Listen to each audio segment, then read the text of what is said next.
नमस्कार दोस्तों, स्वागत है आपका अपना ही यूट्यूब चैनल टुडे एग्जाम पर। दोस्तों, जैसा कि एसएससी के विभिन्न एग्जाम हेतु जो हम लोग 36 सीरीज देख रहे थे, जिसमें टोटल 36 वीडियो होने वाली थी, आज हम 36 में से क्लास नंबर 34 को देखेंगे। इससे पहले हमने आपको 33 क्लास करा दिया है। साथ ही साथ जो भी स्टूडेंट इस सीरीज़ की पीडीएफ बाय कर रखे हैं उनको पीडीएफ भी दे दी गई है। आशा करते हैं कि वीडियो देखने के बाद आप पीडीएफ से रिवीजन कर रहे होंगे, क्योंकि बिना रिवीजन तैयारी अधूरी मानी जाती है और यही बेस्ट तरीका है पढ़ाई का कि जो भी आपने पढ़ा है उसकी रिवीजन कर लिए हैं तो लगभग जो है आपका पुख्ता हो जाता है। चलिए शुरू करते हैं आज का ये क्लास। हमारी कोई भी कंटेंट चाहिए, ई बुक पीडीएफ, आप इस मोबाइल नंबर पे व्हाट्सअप मैसेज के थ्रू कंटेंट को बाय कर सकते हैं। हमारा एकमात्र ठिकाना है वर्तमान समय तक, हमारा और कोई दूजा ठिकाना नहीं है कंटेंट का। यही एक मोबाइल नंबर है जहां आप व्हाट्सअप मैसेज के थ्रू कंटेंट को एक छोटी सी फ़ी अदा करके बाय कर सकते हैं, या डिस्क्रिप्शन में लिंक दिया गया है, आप लिंक को क्लिक करेंगे व्हाट्सअप पे ले जाएगा आपका सेलफोन, वहां से भी आप कंटेंट बाय कर सकते हैं। कंटेंट अवेलेबिलिटी एसएससी के विभिन्न एग्जाम, चाहे कोई सा भी एग्जाम हो, एमटीएस हो या फिर सीजीएल ही क्यों हो, इसके अलावा रेलवे, एनटीपीसी ग्रुप इत्यादि, Delhi police, Bihar SSC, Bihar police SI इत्यादि। चलिए बढ़ते हैं आगे। कल जो है आपका परसों आपका बिहार पुलिस का एग्ज़ाम हुआ था 16 तारीख को। उसमें 90% क्वेश्चन मेरे पढ़ाए आए हैं। अगर मैं कुछ एग्जाम्पल आपके पास शेयर करूं कि कौन कौन सा क्वेश्चन आया है। आपसे पूछा था ये निसार क्या है, नासा इसरो अपर्चर रडार, हूबहू बताया था। मानव संरक्षण अधिनियम कब लागू हुआ। इसके अलावा आपसे पूछता है हरेला महोत्सव कहाँ मनाया जाता है। आपसे पूछाता है कि मियामी ओपन 2025 के विजेता कौन है। ये तो 5 दिन पहले भी पढ़ाया हूँ, ठीक है मेरे भाई। तो जिस लैंग्वेज में पढ़ाया हूँ उसी लैंग्वेज में पूछा गया है। जिन बच्चे को ये बात को वेरीफाई करना हो, जिनके पास परीक्षा दर्पण हो, उल्टा के देख लीजिएगा। जब बच्चे मुझे बोल रहे थे भाई बिहार पुलिस के लिए कब पढ़ाओगे सर, तो मैं बता रखा था कि भाई परीक्षा दर्पण और बिहार एसएससी का कंटेंट पढ़ लो, बिहार के सभी एग्जाम निकल जाएंगे, या फिर किसी भी स्टेट गवर्नमेंट के सभी एग्जाम लगभग निकल जाएंगे जो स्टेट के क्वेश्चन हैं उनको छोड़ के। लेकिन बात मानोगे तो नहीं, जो माने वो अब रसगुल्ला खाएंगे, बनेंगे सिपाही, ठीक है, और बनना भी चाहिए भाई। चलिए बढ़ जाते हैं आगे। पहला जो प्रश्न है, निम्नलिखित खेल की विभिन्न प्रतियोगिता तथा उनकी शुरुआती आयोजन स्थल में किसका मिलान गलत है। जो किसी भी खेल की पहली संस्करण होती है उनके रिगार्ड में ये कौन सा ऑप्शन जो है मिसमैच करके दिया गया है, ऐसा आपका क्वेश्चन है। प्रथम पुरुष हॉकी वर्ल्ड कप क्या स्पेन में हुआ था जी, ये बार्सिलोना स्पेन में हुआ था। FIH प्रथम पुरुष वाला ये कब हुआ था, 1971 में हुआ था। प्रथम कबड्डी विश्व कप क्या मुंबई में हुआ था जी, 2004 में प्रथम कबड्डी विश्व कप मुंबई में हुआ था। प्रथम अंडर 90 T20 महिला वर्ल्ड कप साउथ अफ्रीका में हुआ था जी, ये 2023 में प्रथम अंडर 90 T20 महिला वर्ल्ड कप की शुरुआत ही हुई थी और ये साउथ अफ्रीका में हुआ था। तो 3 ऑप्शन अपने आप में सही है। इसका मतलब चौथा ऑप्शन आपका रॉन्ग है, और जो रॉन्ग है उसी को आपको आंसर टिक करना है। तो प्रथम विश्व ताइक्वांडो चैंपियनशिप ये जापान में ना होते हुए ये आपका हुआ था जी साउथ कोरिया में, ठीक है भाई। तो ये जो ईस्वी लिख के बताया ये भी इंपॉर्टेंट होता है, हालांकि नीचे आपको विस्तार से मैं बता रहा हूँ, आइए समझिए। प्रथम विश्व ताइक्वांडो चैंपियनशिप 1973 में इसका आयोजन होता है। कहाँ होता है, दक्षिण कोरिया के अंदर होता है। इसके विजेता भी दक्षिण कोरिया ही रहते हैं पहले एडिशन के, है ना। और ये आपका बाइनियल है, द्विवार्षिक प्रतियोगिता है, मतलब 2 साल में एक बार कराए जाते हैं। 2023 में यह प्रतियोगिता अजरबैजान बाकू में कराया गया था, है ना, जहां विजेता दक्षिण कोरिया ही रहा था, है ना, पुरुष वर्ग में, और महिला वर्ग में तुर्की विजेता रहा था। तो दोनों हिसाब से याद रखना है। विश्व ताइक्वांडो चैंपियनशिप 23 के विजेता हैं दक्षिण कोरिया और महिला वर्ग में तुर्की, ठीक है भाई। 2025 में अब होगा, क्योंकि ये द्विवार्षिक प्रतियोगिता है, 2 साल में एक बार होता है, बाइनियल है। तो 2025 में विश्व ताइक्वांडो चैंपियनशिप चीन के बूसी शहर में कराए जाएंगे, इसे भी ध्यान रखना है। अक्टूबर महीना में होगा इसी 2025 के अंदर। देखिए बहुत बड़े जो खेल का इवेंट होता है इसमें तो एक नॉर्मल पर्सन के लिए होता है और एक आपका डिजेबल्ड पर्सन के लिए अलग कैडर की खेल होती है, नाम सेम रहता है। तो विश्व पैरा ताइक्वांडो चैंपियनशिप, ये पैरा शब्द मतलब डिजेबल्ड पर्सन इसमें भाग लेते हैं। इसका पहली बार आयोजन 2009 बाकू अजरबैजान में किया गया था, इसे भी ध्यान रखेंगे, ठीक है। पहला पुरुष हॉकी विश्व कप 1971 में बार्सिलोना स्पेन के अंदर कराया गया था। इन्हें ध्यान रखेंगे। 2023 में पुरुष हॉकी वर्ल्ड कप जो है आपका इंडिया में कराया गया, उड़ीसा राज्य के अंदर। उड़ीसा राज्य के अंदर 2 स्टेडियम है, एक आपका कलिंगा स्टेडियम जो भुवनेश्वर के अंदर है, यहाँ पे कराया गया। दूसरा आपका Birsa Munda hockey stadium international, ये आपका राउरकेला में है, यहाँ पे कराया गया। तो दोनों ध्यान रखेंगे मेरे भाई मेरे बहन। बिरसा मुंडा स्टेडियम झारखंड के अंदर भी है, ध्यान रखेंगे, सावधानी बरतेंगे, भट्ट से नहीं मार देंगे, है ना। 2026 में पुरुषों की वर्ल्ड कप का आयोजन नीदरलैंड तथा बेल्जियम में कराए जाएंगे। जो 2026 में पुरुषों के वर्ल्ड कप होंगे, है ना, वो ये आपका कहाँ पे होगा, बेल्जियम और नीदरलैंड के अंदर कराए जाएंगे हॉकी वर्ल्ड कप 2026 पुरुष। ठीक है भाई। भारत एकमात्र बार 2025 के अंदर जो है 1975 के अंदर जो है हॉकी वर्ल्ड कप पुरुष के विजेता बने हैं। उस विजेता टीम के कप्तान अजीत पाल जी थे, इन्हें भी ध्यान रखेंगे। कौन थे भाई? अजीत पाल। ठीक है भाई। इसके अलावा जो 1975 में हॉकी वर्ल्ड कप है, इसके ऊपर एक किताब मैंने अभी कुछ ही दिन पहले बताया था राइटर के साथ कि भाई ये हॉकी वर्ल्ड कप 1975 के बारे में जानकारी देता है। जिनको याद हो ज़रूर क्वेश्चन मतलब ये कमेंट कीजिएगा। थोड़ा सा ऑप्शन देता हूँ, उस किताब के नाम में शीर्षक में एक वर्ड मार्च भी है। ठीक है मेरे भाई। अगला है प्रथम विश्व कबड्डी चैंपियनशिप का आयोजन 2004 मुंबई में कराया गया था। कबड्डी 2025 विश्व कप का आयोजन इंग्लैंड में कराया जा रहा है और इसी कारण यह चर्चा का विषय है। ये पहली बार है कि जब यह एशिया के बाहर कहीं यह प्रतियोगिता होगी। ठीक है भाई, तो इसे ध्यान रखना, ये पूछा जाएगा। विश्व कबड्डी चैंपियनशिप जो है 2025 कहाँ हो रहा है, तो आप कहना है इंग्लैंड में हो रहा है। प्रथम अंडर 90 T20 महिला वर्ल्ड कप 2023 में मेजबान साउथ अफ्रीका रहा था और प्रथम विजेता भारत रहा था इंग्लैंड को हरा के। ठीक है। जो प्रथम T20 अंडर 90 महिला वर्ल्ड कप हुआ था 2023 में, वहाँ पे विजेता भारत रहा था लेकिन उपविजेता इंग्लैंड रहा था। 2025 में भी अंडर 90 T20 महिला वर्ल्ड कप का जो है आयोजन हो चुका। कहाँ पे हुआ? मलेशिया के अंदर हुआ। इसमें विजेता कौन रहा? भारत ही रहा, लेकिन उपविजेता इस बार साउथ अफ्रीका रहा है। तो 2 ही बार हुआ है, दोनों बार के रनर जो है इंडिया है, एक बार के जो है आपका विनर इंडिया है, माफ़ कीजिए, दोनों बार का विनर इंडिया है और एक बार का रनर अप जो है पहली बार का इंग्लैंड है और सेकेंड बार का रनर अप जो है साउथ अफ्रीका है। तो ये 2 एडिशन हुए हैं, काफ़ी इम्पोर्टेंट है ना, ध्यान रखना। अंडर 90 T20 फॉर्मेट के महिला वर्ल्ड कप 2023 और 25 2 ही बार हुआ है। भैया ये है एसएससी के बूस्टर डोज के लिए, आपके मार्क इन्हेंस करने के लिए, और ये है आपका कंक्रीट जैसे फाउंडेशन बनाने के लिए, है ना। ये मेरा पहला ई बुक था, काफ़ी धूम मचाया था, आपको पता ही होगा। और अभी जो आप सीरीज़ देख रहे हैं, इतना कर लेंगे, मॉक टेस्ट लगाएंगे, कहाँ से क्वेश्चन छूटने वाला है। हाँ, समय के साथ अपडेटेशन ज़रूरी होती है, अपने आप को अपडेट रखने के लिए पढ़ना होता है ना। लेकिन इतना अगर जिसकी जानकारी हो जाए, जिसको भैया मैं कहता हूँ ना कि आप किसी भी इंडिया के एग्जाम में बैंकिंग और यूपीएससी को छोड़ के लगभग जो है आप मेरिट लायक तो ज़रूर कर लोगे, मेरिट में आने लायक ज़रूर कर लोगे अगर ठीक से पढ़ के जाओगे तो। ठीक है। कनुमा महोत्सव का आयोजन भारत के किस राज्य या केंद्र शासित प्रदेश में किए जाते हैं? जो कनुमा महोत्सव है ये इसका आयोजन कहाँ होता है? कनुमा महोत्सव का, तो ये आंध्र प्रदेश और तेलंगाना में होता है। कहाँ पे होता है? आंध्र प्रदेश और तेलंगाना में जो है आपका कनुमा महोत्सव का आयोजन होता है, इसे ध्यान रखना है। ठीक है मेरे भाई। ये जो कनुमा महोत्सव है इसमें क्या होता है, तो इसमें मवेशियों की पूजा की जाती है, मवेशियों की पूजा की जाती है। अर्थात यह फसल संबंधित जो है आपका क्या है, त्यौहार हो जाएगा, उत्सव हो जाएगा। यह त्यौहार मुख्य रूप से तेलंगाना और आंध्र प्रदेश राज्य में मनाया जाता है।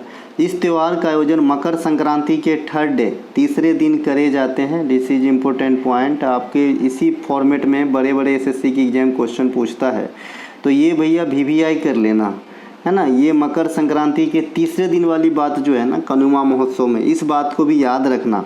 इसी त्यौहार के दौरान पशुबला पडुंगा नामक सांडों की लड़ाई का खेल का आयोजन भी किया जाता है। तो यहाँ से 3 चीज़ हमें सीखने को मिलता है कि भाई ये जो कनुमा महोत्सव है कहाँ होता है? तेलंगाना और आंध्र प्रदेश में होता है। कब होता है? मकर संक्रांति के तीसरे दिन होती है। इसमें और क्या किया जाता है? तो सांडों की खेल की लड़ाई जिसका नाम है पशुबुला पडंगा, यानी अगर पशुबुला पुडंगा भी पूछे तो तेलंगाना और आंध्र प्रदेश ही आंसर करना है ना, ध्यान रखना है।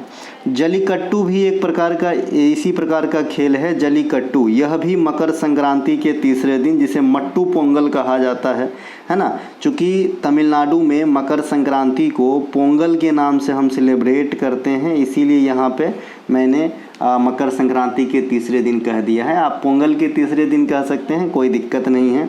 जो जल्लीकट्टू त्यौहार है यह पोंगल त्यौहार का एक हिस्सा है। मकर संक्रांति के तीसरे दिन या पोंगल के तीसरे दिन को मट्टू पोंगल कहा जाता है और इसी दिन जल्लीकट्टू का खेल आयोजित किया जाता है। आपने पिक्चर भी देखा होगा, जल्लीकट्टू एक पिक्चर भी है साउथ का, ठीक है। इस खेल में क्या होता है कि भाई पहले जो है बेकाबू कर दिया जाता है जानवरों को, सांडों और बैल को, और फिर उसे बस में करने की कोशिश की जाती है और दांव पे लगे होते हैं, इनाम रखे होते हैं, ठीक है। कर्नाटक में एक कंबाला महोत्सव होता है। कंबाला, ये कंबल नहीं है, कंबाला महोत्सव है। ये कर्नाटक में इसी प्रकार का एक खेल है, लेकिन इसमें दौड़ाया जाता है पशुओं को। इसमें भैंस को दौड़ाया जाता है और सपाट भूमि पे न दौड़ा के कीचड़ भरी, यानी जो जैसे धान की खेती करते हैं और हमने इसमें कीचड़ जैसे कर देना और उसमें फिर धान का बिचड़ा लगाना है, उसी प्रकार से कीचड़ रहता है और उसमें भैंस को दौड़ाया जाता है। आपने कंतारा मूवी देखा होगा, कंतारा मूवी में इसका सीन दिया गया है, ठीक है मेरे भाई। इसके अलावा जो ये कंबाला महोत्सव है ना, ये जो कंबाला महोत्सव है, अगर आपसे पूछे कि ये किसको समर्पित है तो आप कहेंगे कादरी मंजूनाथ भगवान को। और ये कादरी मंजूनाथ भगवान जो है भगवान शिव को रिप्रेजेंट कर रहे हैं। इसका मतलब जो कंबाला महोत्सव है ये भगवान शिव को समर्पित होते होंगे, ठीक है भाई। एक क्वेश्चन और आपसे पूछा जाता है कि ये कादरी मंजूनाथा मंदिर इंडिया में कहाँ स्थित है, तो ऑब्वियसली कर्नाटक में स्थित है, क्योंकि कंबाला भी कर्नाटक में ही होते हैं, ठीक है मेरे भाई। तो ये कर्नाटक में एक मंदिर है। मवेशी से संबंधित छत्तीसगढ़ की प्रमुख त्यौहार हरेली है, जो हाल फिलहाल ही मनाए गए। ये प्रत्येक वर्ष आपके सावन महीना में ही मनाया जाता है और इत्तेफाक से अभी सावन महीना ही चल रहा है, जय भोलेनाथ, है ना भैया। तो ये हरेली त्यौहार कहाँ पे है, ये आपका है छत्तीसगढ़ में। ये भी आपका जो है मवेशी इत्यादि से ही संबंधित है, ठीक है मेरे भाई। यह त्यौहार सावन महीने में मनाया जाता है और अच्छी फसल के लिए कामना किया जाता है। इस दिन किसान अपने कृषि उपकरणों और गायों की पूजा करती है। हरेली महोत्सव में छत्तीसगढ़ और महाराष्ट्र में मवेशी का एक और त्यौहार है पोला महोत्सव, ठीक है। ये जो पोला महोत्सव है इसमें बैल की पूजा की जाती है। तो दोनों जो है लगभग का मवेशी से संबंधित ही त्यौहार है, हरेली और पोला। लेकिन हरेली में जहाँ किसान अपने इक्विपमेंट के साथ साथ गाय की पूजा करते हैं, छत्तीसगढ़ के जो पोला महोत्सव है, पोला महाराष्ट्र और मध्य प्रदेश के भी कुछ इलाके में मनाए जाते हैं, तो उसमें जो है बैलों की पूजा की जाती है। दोनों में अंतर डिफरेंस आप इन दोनों पॉइंट को पढ़ेंगे समझ में आ जाएगी। अभी मेरे मुंह से एक हरेला महोत्सव निकला था, ये है हरेली जी। एक है हरेला जो है ये भी एक त्योहार जो है महोत्सव है, ये उत्तराखंड का होता है, लेकिन इसे भी ध्यान रखेंगे। नेक्स्ट क्वेश्चन है हमारा कि भाई जिंक कॉपर सल्फेट का अभिक्रिया करा रहे हैं तो ZnSO4 जिंक सल्फेट बन जा रहा है और कॉपर अलग हो जा रहा है। दिए गए समीकरण में कॉपर अपने यौगिक से अलग क्यों हो जाता है। ये जो समीकरण है इसमें कॉपर जो है अपने यौगिक को छोड़ के अलग क्यों हो गया, क्यों जुदा हो गया, है ना, क्यों जो है इनका ब्रेकअप हो गया भाई। तो इसका कारण क्या होता है इसको मैं अच्छे से समझा रखा हूँ परीक्षा दर्पण में। चूँकि 2024 के SSC के 3 एग्जाम में इस प्रकार के क्वेश्चन को रिपीट किया गया है, इसीलिए जो SSC वाला बच्चा है और रेलवे का सीरीज नहीं लिए हैं, नहीं देखे हैं, तो उनके लिए लेकर के आया हूँ। अगर क्वेश्चन पूछे तो छूटना नहीं मांगता है बॉस, है ना। तो भाई आंसर क्या है, क्योंकि जिंक की तुलना में कॉपर की अभिक्रियाशीलता कम होती है। ये अभिक्रियाशीलता चेन आपको याद करना होगा।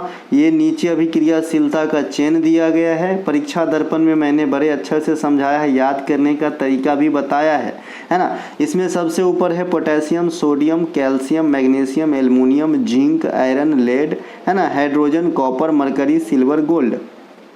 एक क्वेश्चन आप बहुधा पढ़ते होंगे, है ना, कि लेस रिएक्टिव कौन सा चीज़ है, तो सबसे महंगा है लेस रिएक्टिव सोना। जो औरम है सोना है ना, जो गोल्ड है ये बहुत कम जो है आपका रिएक्टिव होता है, बहुत कम अभिक्रियाशील होता है, इसीलिए इसके रंग धूमिल नहीं होते हैं। चाहे आप बारिश में भीगो, चाहे आटा सानो, है ना, कुछ भी करो भैया, जल्दी धूमिल नहीं होता, आपके सोना में जंग धब्बा नहीं लगते, लेस रिएक्टिव होता है, ठीक है भाई। इस चेन में जितने नीचे आप आते जाओगे उतनी ज़्यादा अभिक्रियाशीलता घटता जाएगा। इट मीन्स ये जितने भी चीज़ दिए गए हैं इन सब में सबसे ज़्यादा अभिक्रियाशीलता पोटासियम की होगी और सबसे कम जो है एल्युमिनियम को होगी।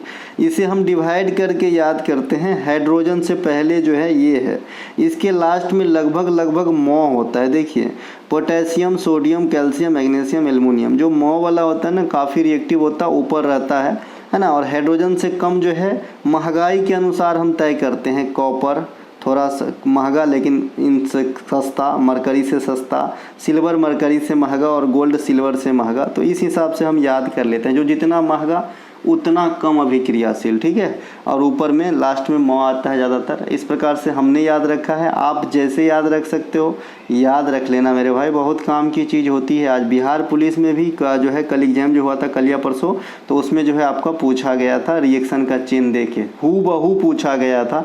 और ऊपर का यही 4 गो पूछता है ना, यही आपका पोटेशियम, सोडियम, कैल्शियम और मैग्नीशियम। इसकी का ऑर्डर जो है डिसऑर्डर करके उल्टा पुल्टा करके 4 गो ऑप्शन देगा, बोलेगा इसमें सही कौन है, ठीक है भाई।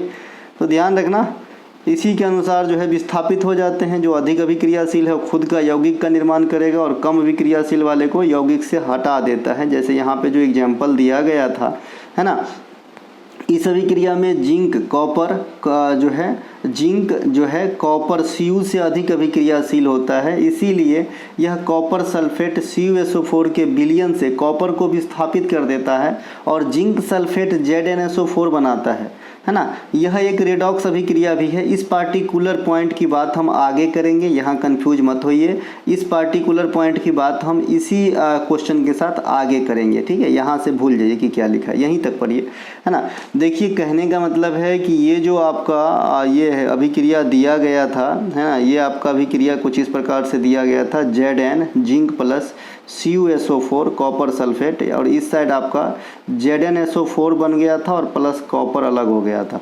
यहाँ पे रीजन क्या है कि जिंक जो है कॉपर से अधिक अभिक्रियाशील है, ये जो है आपका अधिक अभिक्रियाशील है, कॉपर जो है लेस अभिक्रियाशील है इन दोनों में। यहाँ पे देखिए जिंक कहाँ है, यहाँ पे है, कॉपर कहाँ पे है, यहाँ पे है, तो जिंक से नीचे है और जो जितना नीचे है उतना लिस्ट रिएक्टिव हो जाएगा, कम अभिक्रियाशील हो जाएगा। इसीलिए जिंक जो है यौगिक का निर्माण करके कॉपर को अलग कर दिया है। समझ में आ गया होगा, इसे विस्थापन अभिक्रिया कहते हैं। विस्थापन अभिक्रिया वैसी रासायनिक अभिक्रिया जिसमें अधिक अभिक्रियाशील तत्व कम अभिक्रियाशील तत्व को इसको यौगिक से अलग कर खुद का यौगिक का निर्माण करता हो। एक और उदाहरण देख लीजिए, जिंक प्लस फेरस सल्फेट है अब की बार, है ना। अब यहाँ पे आप देखेंगे उस चेन में तो जिंक ज़्यादा अभिक्रियाशील होगा लोहा के तुलना में, ठीक है। तो जिंक अपना आपको सल्फेट बना लिया, यौगिक बना लिया और लोहा को जो है अलग कर दिया। तो ये विस्थापन अभिक्रिया का जो है नियम होता है कि कम अभिक्रियाशील वाले को हटा देना, अधिक अभिक्रियाशील वाला खुद का यौगिक बना लेना। एक डबल डिस्प्लेसमेंट रिएक्शन भी होता है, दोहरी विस्थापन अभिक्रिया। इसका कुछ इस प्रकार से है, मान लीजिए कि AB और CD, है ना, इस प्रकार से 2 तत्व को आप रिएक्ट करवाएंगे। एक पॉजिटिव एक निगेटिव होता है जनरली, है ना। तो एक का पॉजिटिव दूसरे का निगेटिव के साथ और दूसरे का निगेटिव पहले का निगेटिव दूसरे के पॉजिटिव के साथ इस बार प्रोडक्ट का निर्माण करेगा। तो इस साथ जो आता है AD आ जाएगा और प्लस आपका BC आ जाएगा, ठीक है भाई। तो इस प्रकार से बन जाता है। इस अभिक्रिया को देखिए आपको समझ में आ जाएगा। BaCl2 Na2SO4, इस साइड जो है Ba का साथ जो है इसका लास्ट वाला पार्ट आएगा, इसका पॉजिटिव वाला पार्ट इसके निगेटिव वाले से। तो BaSO4 होना चाहिए, यहाँ पे है ना, और फिर NaCl होना चाहिए, यहाँ पे है, ठीक है भाई। क्योंकि जनरली जो हम कोई भी चीज़ लिखते हैं यौगिक लिखते हैं तो पहले पॉजिटिव वाला पार्ट लिखते हैं फिर निगेटिव वाला पार्ट, इसीलिए पहले Na आया है फिर Cl आया है, ठीक है भाई। ClNa लिखेंगे तो थोड़ा अच्छा नहीं लगेगा ना, ठीक है मेरे भाई। तो ये हो गया दोहरी विस्थापन अभिक्रिया। एक और देख लीजिए दोहरी विस्थापन अभिक्रिया का समीकरण। यहाँ पे सोडियम हाइड्रोक्साइड है NaOH और CaBr2 है, ठीक है। यहाँ NaBr और CaOH का हॉल ट्वाइस बन गया है ना। ये कैसे होता है अभी मैंने बताया, एक का पॉजिटिव दूसरे के निगेटिव, यहाँ पे कोष्ठ में डाल के समझाया गया है।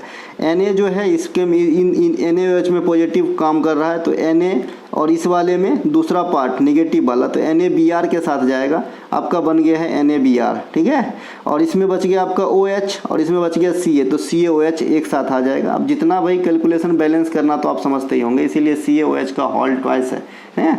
तो भाई एक बेसिक फॉर्म जान लेंगे कि डबल डिस्प्लेसमेंट कैसे होता है, आपका काम बन जाएगा। कभी पहचानने के लिए देगा, आप आराम से बना सकते हैं। ये रेलवे की जो न्यू सीरीज चल रही है जिसमें 30 क्लास होने वाली है एनटीपीसी का, तो 24वां क्लास का लोगो है। कल या परसों हमने पढ़ाया था। जो बच्चे रेलवे का एग्जाम देना है जरूर फॉलो करें। रेडॉक्स अभिक्रिया मैंने अभी कहा था, इसी में समझाऊंगा यह क्या होता है। ऑक्सीकरण और अवकरण एक साथ होती है। अब ऑक्सीकरण अवकरण क्या होता है यह समझना पड़ेगा। तो ऑक्सीकरण क्या होता है? ऑक्सीडेशन इसे कहते हैं अंग्रेजी में। ऑक्सीकरण वह प्रक्रिया है जिसमें किसी पदार्थ का इलेक्ट्रॉन की हानि होती है, किसी पदार्थ की इलेक्ट्रॉन की हानि होती है, या फिर इसी बात को दूसरे शब्दों में व्यक्त करेंगे तो ऑक्सीजन की वृद्धि होती है और हाइड्रोजन की कमी होती है। ये तीनों में से कोई भी एक कहोगे तो चल जाएगा। आपको अगर तीनों याद रखे हो तो बहुत बढ़िया है, क्योंकि जो आपका रिएक्शन सॉल्व होगा या फिर आप रिएक्शन को पहचानोगे कि ये भाई रिडक्स अभिक्रिया है कि नहीं, तो सबसे ज़्यादा काम करेगा यह ऑक्सीजन की वृद्धि वाली बात। ठीक है भाई, इन तीनों बात की मीनिंग लगभग सेम ही है ना, कि भाई अगर इन तीनों में से कोई भी चीज़ दिख रहा है तो ऑक्सीकरण अभिक्रिया है ना। लेकिन अगर आपको तीनों याद हो तो बहुत अच्छा है, क्योंकि ज़्यादातर अभिक्रिया आप पहचानोगे इस वाले बात से कि ऑक्सीजन की वृद्धि हो रही है, एडिशन ऑफ ऑक्सीजन। ठीक है भाई, तो ऑक्सीकरण वह प्रक्रिया है जिसमें किसी पदार्थ की इलेक्ट्रॉनों की हानि होती है, दूसरे बात में ऑक्सीजन की वृद्धि होती है या हाइड्रोजन की कमी होती है। ठीक है, रिडक्शन इसका उल्टा कर लेना, इसमें इलेक्ट्रॉन की हानि होती थी, रिडक्शन में इलेक्ट्रॉन का लाभ होगा। ठीक है भाई, इसमें ऑक्सीजन की वृद्धि होती थी, इसमें ऑक्सीजन की कमी होगी, इसमें हाइड्रोजन जो की कमी होती थी, इसमें हाइड्रोजन की वृद्धि होगी। तो ये हो गया रिडक्शन, यानी ऑक्सीडेशन का उल्टा रिडक्शन होता है। और ये दोनों प्रक्रिया अगर किसी अभिक्रिया में एक साथ दिख रहा हो तो ऐसे अभिक्रिया को रिडक्शन अभिक्रिया ऑक्सीडेशन अभिक्रिया माफ़ कीजिएगा रेडॉक्स अभिक्रिया कहा जाता है। देखिए यहाँ पे एग्जाम्पल सहित समझाया गया है। पहले मैं छोटी सी बात आपको समझा दूँ तो ज़्यादा समझ में आएगा। देखिए एक जिंक है और इसमें हमने कॉपर +2 से करवा दिया रिएक्शन। ठीक है, हमने कॉपर +2 से करवा दिया रिएक्शन। अब इधर देखिए जिंक है ना, ये आपका Zn+2 और प्लस कॉपर पर कोई भी प्लस माइनस नहीं। अब इस वाले अभिक्रिया को गौर से देखिए, क्या हो रहा है, एक बार में इलेक्ट्रॉन की त्याग हो रहा है। एक प्रोडक्ट मतलब एक एजेंट के साथ दूसरे एजेंट के साथ क्या हो रहा है, इलेक्ट्रॉन ग्रहण कर रहा है। तो ऑक्सीकरण भी हो रहा है, अवकरण भी हो रहा है। ऐसी अभिक्रिया को हम क्या कहेंगे, रेडॉक्स अभिक्रिया कहेंगे। चलो इसमें किसी को समझ में नहीं आया हो प्लस माइनस वाले में, मैंने कहा कि एग्जाम में हमेशा ज़्यादातर ऑक्सीजन वाले टर्म जिसको याद है वो पकड़ लेगा। एग्जाम में ज़्यादातर ऐसे अभिक्रिया फॉर्मेट में आते हैं आपके एग्जाम में। चलिए यहाँ समझाता हूँ। देखिए कॉपर ऑक्साइड है, यहाँ पे हाइड्रोजन है, यहाँ पे कॉपर अलग है और H2O है। ठीक है, ये कैसे होता है थोड़ा सा बड़ा करते हैं तो आपको समझ में आवेगा। देखिए यहाँ पे, ठीक है, देखिए कॉपर ऑक्साइड है, यहाँ पे हाइड्रोजन है, कॉपर है और H2O है। ये आपका रेडॉक्स अभिक्रिया का उदाहरण है। ये कैसे रेडॉक्स अभिक्रिया बना है अब भी बताता हूँ, अब भी ठीक करके देता हूँ। देखिए ये कॉपर ऑक्साइड है, इसमें से ऑक्सीजन हट के कॉपर बना है। तो एक क्या था कि या ऑक्सीजन जुट रहा हो या हट रहा हो, है ना। अगर हट रहा है तो रिडक्शन होता है, जुट रहा है तो ऑक्सीडेशन होता है। तो यहाँ पे क्या हो रहा है, COU से O हट गया है, मतलब इसका क्या हो गया, ये रिड्यूस्ड हो गया, रिडक्शन हुआ है इसका। ठीक है मेरे भाई। और दूसरे केस में देखिए H2 के साथ क्या हुआ है, O जुड़ गया है, ये O जो इसके साथ था इसमें आ गया है, O जुड़ा है तो H2 के साथ क्या हो गया, ऑक्सीडाइज्ड हो गया, ये ऑक्सीकरण हुआ है इसका। अब देखिए सिंपल भाषा में समझाता हूँ, रिमूवल ऑफ ऑक्सीजन हुआ है तो इसे रिडक्शन कहते हैं। ठीक है, एडिशन ऑफ ऑक्सीजन हुआ है, इसे ऑक्सीडेशन यानी ऑक्सीकरण कहते हैं। तो दोनों प्रक्रिया आपको दिख रहा है एक रिएक्शन के अंदर, इसे क्या कहते हैं भैया, रेडॉक्स अभिक्रिया कहते हैं। लेकिन यहाँ पे सावधानी बरतने वाली बात ये है कि भाई जिसका रिडक्शन हुआ है उसमें ऑक्सीडाइजिंग एजेंट होता है, जिसका ऑक्सीकरण हुआ है उसमें रिड्यूसिंग एजेंट होता है।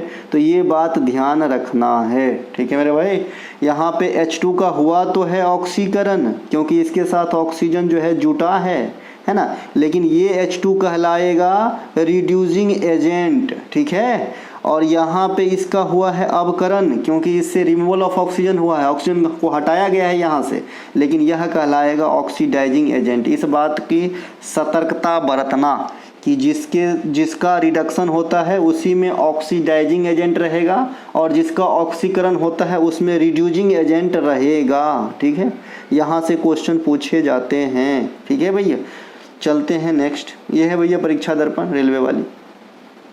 नेक्स्ट है हमारा, निम्नलिखित में से कौन सा कथन सत्य नहीं है ना। बहुत सारे बच्चे को सर के ऊपर से जाएंगे, इतनी सारी नॉलेज एक दिन में मैं बर्दाश्त नहीं कर पाऊंगा गुरुजी। हाँ, तो आप जा सकते हैं आप जा सकते हैं। निम्नलिखित में से कौन सा कथन सत्य नहीं है। पहला कथन है, मध्य एशिया से आने वाली ठंडी हवाएं को भारत में प्रवेश करने से हिमालय रोक देती है। ठीक है, पहला स्टेटमेंट है कि भाई जो मध्य एशिया है, साइबेरिया प्रदेश इत्यादि है, वहाँ से जो ठंडी हवाएं आती है जो दुखदाई है जनरली, है ना, तो उसको हिमालय रोक देती है क्या। ठीक है, दूसरा स्टेटमेंट है, हिमालय का निर्माण इंडियन और यूरोपियन प्लेट है ना, यूरोपियन प्लेट्स है ना के टकराने से हुई है।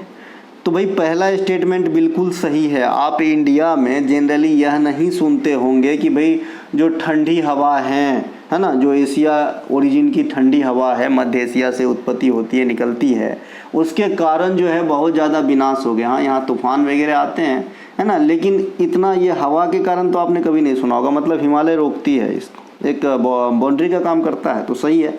दूसरा जो स्टेटमेंट है ये गलत है। इंडियन प्लेट का तो टकराना हुआ है, ये आपका यूरेशियन प्लेट टकराया है ना, इंडियन और यूरेशियन, तो यहाँ पे यूरेशियन शब्द मेंशन होता तो बिल्कुल सही हो जाता। तो अब जो है स्टेटमेंट 2 रॉन्ग है और जो रॉन्ग है वही राइट है।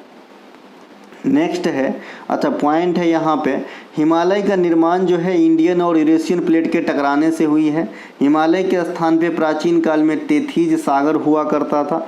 वर्तमान में यह दुनिया का सबसे नया नवीन बलित पर्वत का उदाहरण है ना, न्यू फोल्डेड माउंटेन का उदाहरण है आपका हिमालय। तो हिमालय के बारे में ये 3 बात ध्यान रखेंगे। और आते हैं हिमालय जो है कौन कौन से देश के साथ जो है मतलब टच में है, तो आप कहेंगे ये पाकिस्तान, फिर अफ़गानिस्तान, अपना भारत, नेपाल, भूटान, चाइना और म्यांमार के भी कुछ पार्ट में। तो इतने सारे जो कंट्रीज है यहाँ पे हिमालय लगती है। मध्य एशिया या साइबेरिया में चलने वाली जो अत्यधिक ठंडी और शुष्क हवा होती है, यदि ये भारत में प्रवेश करती तो फसलों और वनस्पतियों को बहुत नुकसान पहुंचा सकती है या पहुंचा सकेगी अगर आ जाए तो। हिमालय इस हवाओं को पहुंच को रोक देती है, एक बाउंड्री का कार्य करती है। ठीक है भाई। हिमालय बुग्याल क्षेत्र में, अब हिमालय बुग्याल क्षेत्र क्या होता है, बुग्याल पहले मैं पढ़ा चुका हूँ। बुग्याल और मर्ग क्या होता है ना, बुग्याल और मर्ग क्या होता है ये मैंने पहले बता दिया है। जैसे आप गुलमर्ग वगैरह सुनते होंगे, तो ये जो है बेसिकली घास के मैदान हैं जो है ऊंचाई वाले क्षेत्र पे पाए जाते हैं पहाड़ों में। ठीक है, तो हिमालय के ऊंचाई वाले क्षेत्र में जो नर्म घास के मैदान पाए जाते हैं उसे बुग्याल कहा जाता है। यही आप कश्मीर साइड में चले जाएंगे तो इसे मर्ग कहा जाएगा। ठीक है भाई। तो जो बुग्याल क्षेत्र है ना, वहाँ एक ब्रह्म कमल फूल होता है, पाया जाता है। इसका वनस्पतिक नाम जो है सेसोरिया ओबेवेलाटा होता है। यह इसलिए बता रहा हूँ क्योंकि ये क्वेश्चन और ये फूल अपने आप में अद्वितीय है। आने वाले समय में ये क्वेश्चन आपके एग्जाम में हो सके कि देखने को मिले। ठीक है। नदियों के आधार पर हिमालय को 4 भागों में बांटा गया है। कश्मीर हिमालय को आप हिमाचल हिमालय कह लीजिए, पंजाब हिमालय कह लीजिए, कोई फ़र्क नहीं पड़ता है ना। तो ये कश्मीर हिमालय या पंजाब हिमालय है। ये सिंधु नदी से सतलज नदी को के बीच के क्षेत्र को कहते हैं। कुमाऊं हिमालय, यह सतलज नदी से काली नदी के बीच के क्षेत्र को कहते हैं। नेपाल हिमालय, यह काली नदी से तीस्ता नदी के बीच के क्षेत्र को कहते हैं। और असम हिमालय, यह तीस्ता नदी से ब्रह्मपुत्र नदी के मोड़ तक जो है फैला हुआ है। ठीक है भाई, तीस्ता सही है। तो ये कैसे याद रखा जाए गुरु, है ना। देखिए सिंधु घाटी की सभ्यता सभी ने पढ़ा होगा, है ना। तो सिंधु घाटी की सभ्यता से आप सिंधु नदी याद रखें और सिंधु नदी से सतलज तक आना है, जिसको यहाँ पे लास्ट करना है, यहाँ से फिर पकड़ लेना है। सतलज से काली नदी में आना है, काली लास्ट, काली से तीस्ता में आना है, तीस्ता लास्ट, तीस्ता से आगे आपका असम हिमालय। तो इस प्रकार से जो है आपको याद रखना है। इन चारों हिमालय में सबसे अधिक लंबी जो हिमालय श्रेणी है ये है आपका नेपाल हिमालय, इसकी लंबाई 800 किलोमीटर है। अब ये तो हो गया आपके नदियों के आधार पे। अब हिमालय को भौगोलिक रूप से 4 भागों में बांटा गया है। यहाँ से ज़्यादा क्वेश्चंस आते हैं क्योंकि जो भौगोलिक रूप से बांटा गया है और जो नाम दिया गया है उनके उपनाम भी है, और उपनाम से ही क्वेश्चन आते हैं आपके एग्जाम के अंदर। ठीक है भाई। देखिए परा हिमालय, इसे ट्रांस हिमालय भी कहा जाता है। बस यहीं से इतना ही क्वेश्चन पूछा जाता है, या फिर इसके डायरेक्शन पूछ लिए जाते हैं कि भाई महान हिमालय के दक्षिण में कौन सा हिमालय होगा, महान हिमालय के उत्तर में कौन सा हिमालय होगा। जो जितना ऊपर है ये उतना नॉर्थ में लिखा हुआ है, ऐसा मन में बात मान लीजिए। ठीक है मेरे भाई। तो यहाँ पे परा हिमालय को और क्या कहा जाता है, ट्रांस हिमालय। यह हिमालय का सबसे उत्तरी भाग है, मतलब जो जितना ऊपर में लिखा है वो उतने उत्तर में है। समझ में आया? ऐसे बता रहा हूँ, चारों में 4 है ना, 4 में बांटा गया है ना भौगोलिक आधार पे। तो जो जितना ऊपर है मतलब 1 नंबर सबसे उत्तर में होगा, 2 नंबर उससे बाद में होगा थोड़ा दक्षिण में, 3 नंबर उसके दक्षिण में, और 4 नंबर सबसे दक्षिण में होगा। ऐसा याद रख लेना है मेरे दोस्त। ठीक है। तो भाई परा हिमालय या ट्रांस हिमालय सबसे उत्तर में है, और है ना, इनका 2 नाम है, परा हिमालय या ट्रांस हिमालय, जिसमें काराकोरम, लद्दाख, कैलाश पर्वतमाला इत्यादि आ जाते हैं। अब है महान हिमालय। महान हिमालय को और क्या कहते हैं, ऐसा क्वेश्चन पूछेगा। हिमाद्री कहा जाता है। यह हिमालय की सबसे ऊंची श्रेणी है, जिसमें दुनिया की सबसे ऊंची चोटी जैसे माउंट एवरेस्ट इत्यादि शामिल है। ठीक है। माउंट एवरेस्ट अगर नदियों का आधार पूछे कहाँ है तो नेपाल हिमालय में, और भौगोलिक आधार पे पूछे कि कहाँ है तो महान हिमालय में। ठीक है भाई। कंचनजंगा भी यही है। कंचनजंगा इंडिया की सबसे ऊंची चोटी है जो इंडिया का खुद का है, और ये कहाँ पे है, सिक्किम के अंदर है। इसकी कोई हाइट बता सकता है? इसकी हाइट है गुरु 85-86 मीटर। ठीक है। माउंट एवरेस्ट की हाइट है 88-48.86 मीटर, या फिर 48-49 लगभग हो गया है। इसके अलावा जो दूसरा है K2, उसकी हाइट है 86-11 मीटर। तो ये दुनिया की 3 सबसे ऊंचे जो चोटी हैं उनकी भी हाइट आपको याद रखना है। मध्य हिमालय या हिमाचल हिमालय ये तीसरे नंबर पे है। ठीक है। यह जो हिमालय है ना, ये महान हिमालय के दक्षिण में होगा। पीर पंजाल, धौलाधर ये सब जो है आपके मध्य हिमालय में आ जाते हैं। तो सबसे पहले परा या ट्रांस था, फिर महान या हिमाद्री, फिर मध्य हिमालय आ गया, और लास्ट में सबसे दक्षिण में आपका शिवालिक श्रेणी है। शिवालिक को नवीन हिमालय या दक्षिणी हिमालय भी कहा जाता है। ठीक है भाई। ये सबसे दक्षिणी वाला हिमालय है और सबसे कम ऊंचाई इसी की है। ठीक है। सबसे नवीन यही है हिमालय के भाग में। दुनिया की सबसे ऊंची चोटी माउंट एवरेस्ट हिमालय श्रेणी की ही है, जो नेपाल में स्थित है। स्थानीय भाषा में इसे सागर माथा कहा जाता है। इसकी वर्तमान हाइट 88-48.86 या 88-49 के करीब आप कह सकते हो। माउंट एवरेस्ट पे चढ़ने के रिकॉर्ड से जो है इंडिया में कई रिकॉर्ड हैं, आपको ध्यान रखना चाहिए। माउंट एवरेस्ट पे चढ़ने वाले पहले भारतीय लेफ्टिनेंट कर्नल अवतार एस चीमा थे, इन्हें ध्यान रखेंगे। ठीक है भाई। माउंट एवरेस्ट पे चढ़ने का जो सबसे पहले प्रयत्न किया था और काफ़ी हद तक सफल हुआ, ये है भैया आपका कर्नल अवतार एस चीमा। काम्या कार्तिकन सबसे कम उम्र में भारत के तरफ से माउंट एवरेस्ट पे चढ़ने वाली बनी 16 वर्ष में। माउंट एवरेस्ट पे चढ़ने वाली पहली दिव्यांग महिला अरुणिमा सिन्हा, इनकी भी कहानी अपने आप में स्पेशल ही है भाई। जब रेलवे एक्सीडेंट में इनके विकलांग हो जाते हैं ये, और इन्होंने उसी दिन मन में बनाए कि मुझे माउंट एवरेस्ट पे चढ़ना है, और करके दिखाया। यह भी एक मिसाल है। इनके अलावा माउंट एवरेस्ट पे चढ़ने वाली प्रथम भारतीय महिला वछंदरी पाल, इन्हें ध्यान रखेंगे। माउंट एवरेस्ट पे 2 बार चढ़ने वाली भारतीय महिला संतोष यादव, नाम से लग रहे हैं जेंट्स होंगे लेकिन लेडीज हैं। भारत की तरफ से माउंट एवरेस्ट पर 5 बार चढ़ाई करने वाली अंशु जेमसेम्पा अरुणाचल प्रदेश से बिलोंग करती हैं, इन्हें ध्यान रखेंगे। दुनिया की एकमात्र महिला है जो एक ही सीजन में 2 बार माउंट एवरेस्ट पर चढ़ी, वो भी 5 डेज के भीतर। क्या भैया हिम्मत होगा। चलिए नेक्स्ट है हमारा फरवरी 2025 के अनुसार मणिपुर राज्य के राज्यपाल कौन है ना। मणिपुर राज्य के राज्यपाल है अजय कुमार भल्ला। कौन है भाई? अजय कुमार भल्ला। अब ये अजय कुमार भल्ला केंद्र में बड़े पोस्ट पे सेवा दे रहे थे, आप सभी को पता होगा है ना, अजय कुमार भल्ला। तो अभी राज्यपाल बनाए गए हैं, कहाँ के? मणिपुर के। इसीलिए आपसे पूछे जाएंगे मणिपुर के राज्यपाल कौन है? अजय कुमार भल्ला। इसकी जो नियुक्ति हुई है ये 3 जनवरी 2025 को हुई है, तो काफ़ी इम्पोर्टेंसी रखता है आपके एग्जाम में आने के लिए। अजय कुमार भल्ला मणिपुर के राज्यपाल बनने से पहले केंद्रीय गृह सचिव के पोस्ट पे तैनात थे, और इनकी जो कार्यकाल है अगस्त 2024 में समाप्त हुआ था, और इसके बाद इन्हें मणिपुर के राज्यपाल के रूप में जो है नियुक्त किया गया है। ठीक है मेरे भाई।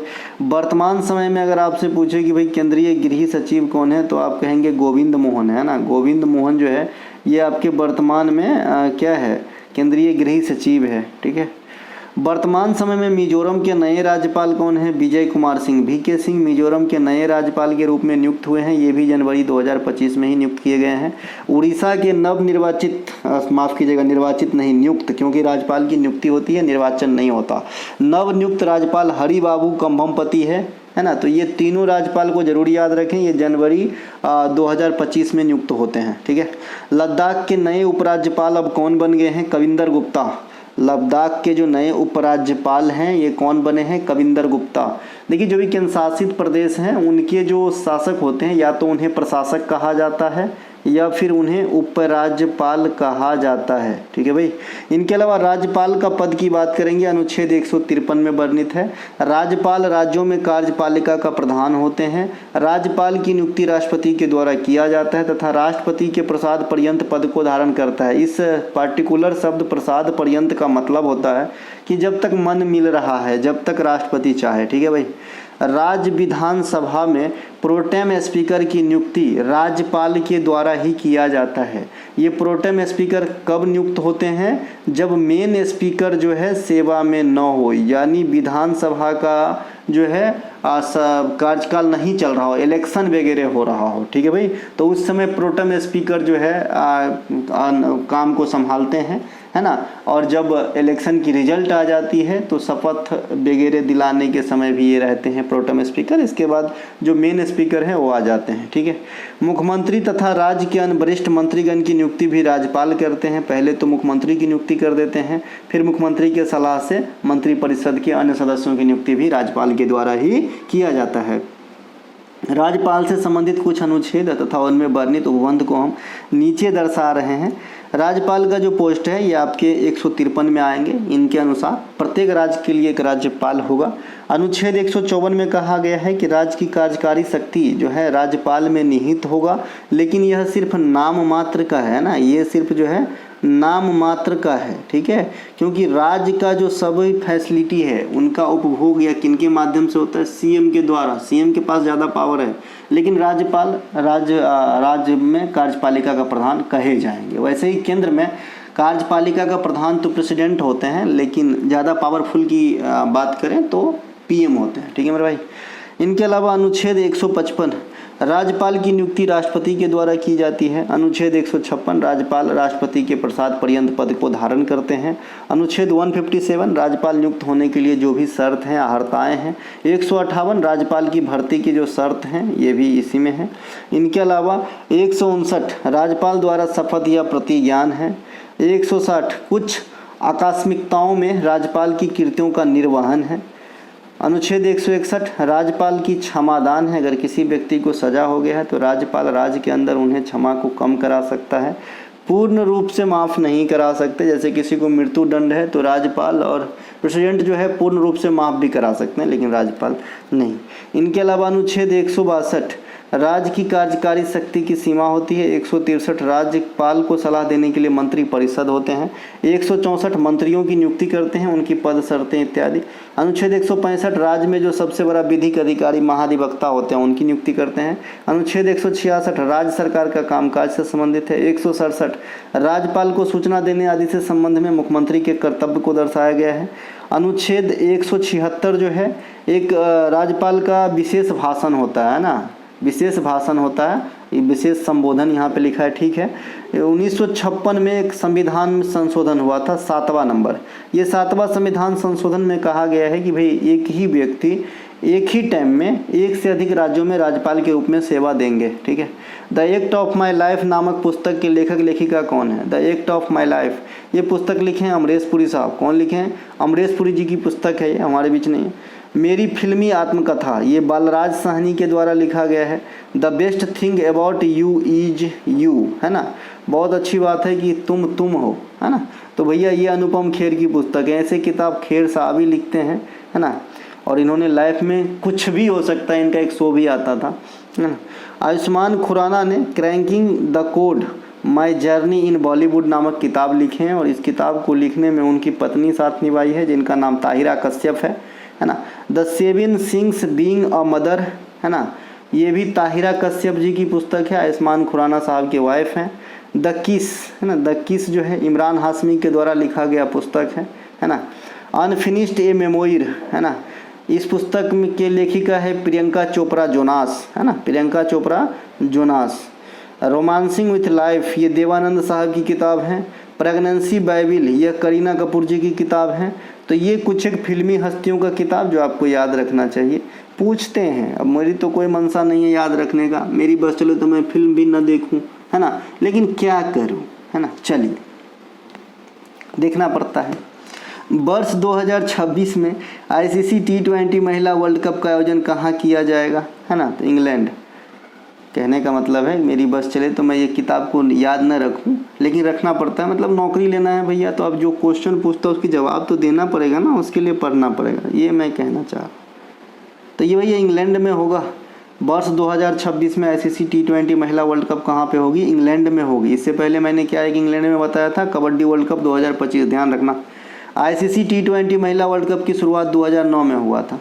2024 का संस्करण यूएई संयुक्त अरब अमीरात में कराए गए थे, जहां विजेता न्यूजीलैंड और उपविजेता साउथ अफ्रीका रहा था। तो इतना रिकॉर्ड याद रखना है। आईसीसी T20 पुरुष क्रिकेट वर्ल्ड कप की शुरुआत 2007 में हुआ था। पहला मेजबान देश साउथ अफ्रीका रहा था, पहला विजेता भारत रहा था, पहला उपविजेता पाकू रहा था। ठीक है, 2024 में आईसीसी T20 पुरुष वर्ल्ड कप 2 जगह अमेरिका और वेस्ट इंडीज में कराए गए। विजेता रहे भारत, उपविजेता रहे साउथ अफ्रीका। तो ये रिकॉर्ड भी ध्यान रखना है, ठीक है भाई।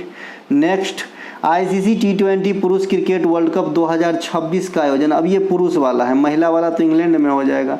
पुरुष वाला कहाँ पे होगा, तो श्रीलंका और भारत में संयुक्त रूप से कराए जाएंगे। मजा आएगा। ड्रीम 11 49 लगा के 1 करोड़ जीतूं इसके बाद भारत T20 महिला क्रिकेट वर्ल्ड कप का विजेता एक बार भी नहीं बना है। जो महिला फॉर्मेट के हैं वर्ल्ड कप T20 वाला, पुरुष वाला भी नहीं जीता, 50 ओवर वाला भी नहीं जीते हैं महिला क्रिकेट टीम, और T20 वाला भी नहीं जीते हैं। ठीक है, पुरुष वाला 2 बार जीते हैं, 2007 में यानी पहला एडिशन, और अभी आखिरी यानी 2024 में। अंतर्राष्ट्रीय T20 क्रिकेट की शुरुआत 2005 में हुआ था। जो T20 क्रिकेट है ना, इस फॉर्मेट का 20 ओवर वाला, इसकी शुरुआत 2005 में मानी जाती है। ठीक है, वर्तमान में ये क्रिकेट का सबसे छोटा प्रारूप है। T20 फॉर्मेट में एक बॉलिंग मतलब एक बॉलर जो है मैक्सिमम 4 ओवर तक ही बॉलिंग कर सकते हैं। T20 क्रिकेट में बॉलिंग रेट जो है 14.11 ओवर प्रति घंटे से कम नहीं होनी चाहिए। इससे ज़्यादा आप फेंक सकते हो, लेकिन अगर कम हुआ और मैच डिले होता है तो जो है पेनल्टी लगाया जाता है बॉलिंग करने वाले टीम पे। आप लोगों को पता ही होगा भाई, क्रिकेट में काफ़ी रमे हैं इंडियन हम सभी, है ना।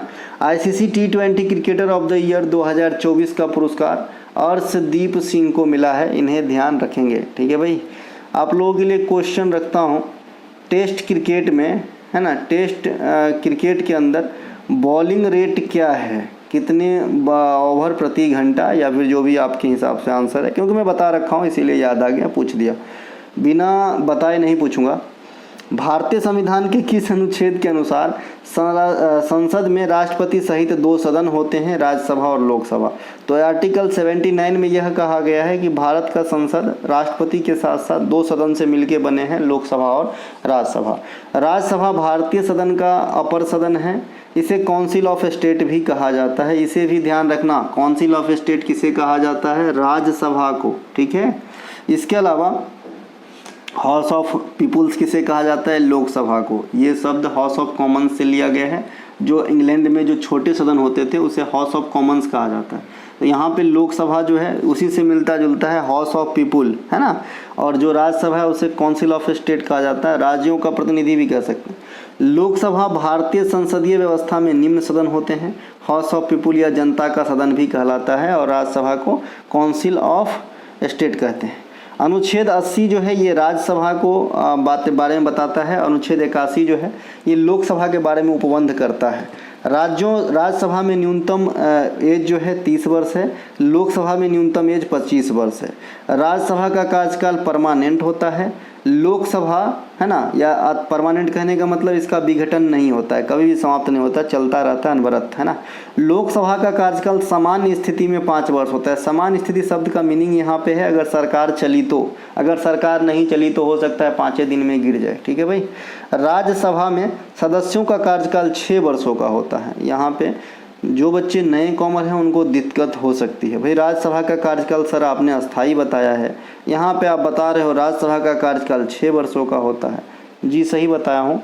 राज्यसभा जो है ना वो कभी विघटित नहीं होता है कि भाई पूर्ण रूप से विघटन हो गया, सत्र में नहीं, ऐसा नहीं है, चलता रहता है। लेकिन उसमें जो सदस्य है उनकी कार्यकाल 6 वर्षों की होती है, ठीक है। और प्रत्येक दूसरे वर्ष है ना, हर दूसरे वर्ष जो है 1/3 सदस्य अवकाश ग्रहण करते रहते हैं और इनके जगह पे नए नए सदस्य आते रहते हैं। समझ में आ गया? चलिए नेक्स्ट, है ना। लोकसभा में सदस्यों का कार्यकाल 5 वर्षों का होता है, जितना उसकी सदन की होती है उतने उनके सदस्यों की भी होती है सामान्य स्थिति में। राज्यसभा का पदेन सभापति भारत के उपराष्ट्रपति होते हैं और लोकसभा में अध्यक्ष जो होते हैं उन्हें स्पीकर कहते हैं। जैसे वर्तमान में कौन है? ओम बिरला साहब। प्रोटेम स्पीकर की नियुक्ति लोकसभा में राष्ट्रपति के द्वारा किया जाता है आर्टिकल 95 के 1 के अनुसार। अभी मैंने राज्यपाल वाले क्वेश्चन में बताया था कि भाई जो राज्य विधानसभा में प्रोटेम स्पीकर होगा उनकी नियुक्ति राज्यपाल करेंगे। इसका मतलब है कि पॉलिटी पढ़ने के लिए प्रेसिडेंट को आप गवर्नर से रिलेट कीजिए, है ना, पीएम को आप सीएम से रिलेटेड कीजिए, अटॉर्नी जनरल ऑफ इंडिया महान्यायवादी को आप महाधिवक्ता से रिलेट कीजिए, तो बहुत सारे चीज़ आपके आसान हो जाएंगे। लोकसभा को विधानसभा से रिलेट कीजिए, राज्यसभा को विधान परिषद से रिलेट कीजिए, तो भैया चीज़ें आसान हो जाएगा। हाई कोर्ट को सुप्रीम कोर्ट से रिलेट कीजिए, है ना। चलिए, राज्यों में प्रोटेम स्पीकर की नियुक्ति राज्यपाल करते हैं, बताया। भारत में लोकसभा का प्रथम आम चुनाव अगर आपसे कहा जाता है तो आंसर करना है 1951-52, ठीक है। लेकिन लोकसभा कब अस्तित्व में आया तो फिर बात बदल दी, जज्बात बदल दी, ठीक है। तो लोकसभा जो अस्तित्व में आया था ये 17 अप्रैल 1952 को आया था। राज्यसभा 3 अप्रैल 1952 को आया था। तो अस्तित्व में आना और चुनाव होना दोनों अलग अलग बात है। चुनाव 1951-52 आंसर करना है। कब से स्टार्ट हुई? 17 अप्रैल 1952, 3 अप्रैल 1952 से राज्यसभा। 106वां संविधान संशोधन अभी है ना, इसका क्या है भैया, है ना, नारी शक्ति बंधन अधिनियम भी कहा जाता है। इसके तहत जो है 1/3 है ना आरक्षण दिए गए हैं लोकसभा और विधानसभा में महिलाओं के लिए, इन्हें भी ध्यान रखेंगे, ठीक है। देखिए भैया रात के बज रहे हैं 11:15 और ये वीडियो बना रहा हूँ मैं, तो पढ़िएगा। कैप्टन हॉकिंस किस मुगल बादशाह के समय भारत की यात्रा की थे? तो भैया जहांगीर के समय कैप्टन हॉकिंस आया था। जहांगीर चतुर्थ मुगल बादशाह हुए, बाबर, हुमायूं, अकबर के बाद। अकबर के मरणोपरांत गद्दी को संभाला था। उसके शासन काल को मुगल काल का चित्रकला का स्वर्ण काल कहा जाता है। जहांगीर के समय अंग्रेज कैप्टन हॉकिंस 1608 में आए थे, सूरत में उतरे थे। इसे इंग्लिश खान की उपाधि दिए थे जहांगीर ने, क्योंकि यह तुर्की और हिंदी में बात कर लेता था, समझ लेता था। जहांगीर के दरबार में 1615 ईस्वी में थॉमस रो भी आए थे, यह भी अंग्रेज थे। जॉन बैप्टिस्ट टवर्नियर यह भारत की यात्रा 6 बार किए थे, ये एक फ्रांसीसी व्यापारी थे, इन्हें भी ध्यान रखना है। फ्रांकोइस बर्नियर यह शाहजहां और आपका जो है औरंगजेब दोनों के शासनकाल में इंडिया आए थे, ठीक है। शाहजहां और औरंगजेब दोनों से ताल्लुकात रखते हैं फ्रांकोइस बर्नियर। इन्होंने एक किताब भी लिखा था, ठीक है, travels in the Mughal Empire. Travels in the Mughal Empire जो किताब है ये फ्रांकोइस बर्नियर के द्वारा लिखा गया है, ठीक है मेरे भाई। नेक्स्ट जो आने वाले लोग हैं चीनी यात्री ह्वेनसांग, ये हर्षवर्धन के काल में आए थे। उन्हें दक्षिण भारत की यात्रा नरसिंह वर्मन के काल में किए थे। इसे यात्रियों का राजकुमार कहा जाता है। सीयू के नामक यात्रा वृत्तांत भी लिखे हैं, कौन? हर्षवर्धन साहब। प्रसिद्ध चीनी यात्री फहियान, ये चंद्रगुप्त द्वितीय या विक्रमादित्य के समय आए थे। फहियान, हेनसांग और इत्सिंग ये तीनों के तीनों चाइनीज यात्री हैं, लेकिन इससे कभी कभी क्वेश्चन आपको पूछता है इनके आने का क्रम से, ठीक है। तो सबसे पहले इन तीनों में फहियान आया, फिर हेनसांग आया और इत्सिंग तो बहुत बाद में आया, है ना। तो ये तीनों में यही क्रम है आने का, इंडिया आने का। मोरक्को निवासी इब्न बतूता ये मोहम्मद बिन तुगलक के काल में इंडिया आया था और रेहला नामक अरबी ग्रंथ भी लिखा था, ठीक है। इंडिका के लेखक मेगास्थनीज चंद्रगुप्त मौर्य के दरबार में रहते थे। नेक्स्ट है, गुजरात में कौन सा नृत्य मछुआरा समुदाय के द्वारा किया जाता है? तो गुजरात का जो पधार नृत्य है, ये पधार समुदाय जो बेसिकली मछुआरा होते हैं तो इनके द्वारा किया जाता है। गुजरात में एक सिद्धि धमाल नृत्य होता है, यह सिद्धि जनजाति के द्वारा किया जाता है और यह शिकार पर विजय प्राप्त करने की खुशी में किया जाता है, सिद्धि धमाल। ठीक है, एक खाली धमाल नृत्य भी है ना, खाली धमाल नृत्य कहेगा तो ये हरियाणा राज्य में होता है और सिद्धि धमाल गुजरात में होता है। एक होता है हुडो लोक नृत्य, यह गुजरात में चरवाहा के द्वारा किया जाता है। भवई लोक नृत्य ये गुजरात में काफ़ी पॉपुलर है, ये कलश को जो है संतुलित किए हुए नृत्य किया जाता है। पीतल के घर यहाँ पे लिखा गया है, यहाँ पे आप लिखेंगे घड़ा। ठीक है, इसके अलावा गरबा लोक नृत्य, यह गुजरात के कई अवसरों पे महिलाओं के द्वारा किया जाता है। गुजरात में मकर संक्रांति के दौरान उत्तरायण नामक त्यौहार मनाया जाता है। इसके अलावा एक आपका डांडिया छूट गया है, डांडिया नवरात्रि के समय किया जाता है, डांडिया है ना, डांडिया आजकल तो हर जगह होने लगा है, लेकिन ये उपज गुजरात की है, इसीलिए गुजरात ही आंसर करना। ठीक है, मैं अपने गाँव में भी देखता हूँ डांडिया का आयोजन हो रहा है दुर्गा पूजा में, है ना। गुजरात 1960 में 1 मई को महाराष्ट्र से अलग हुआ था।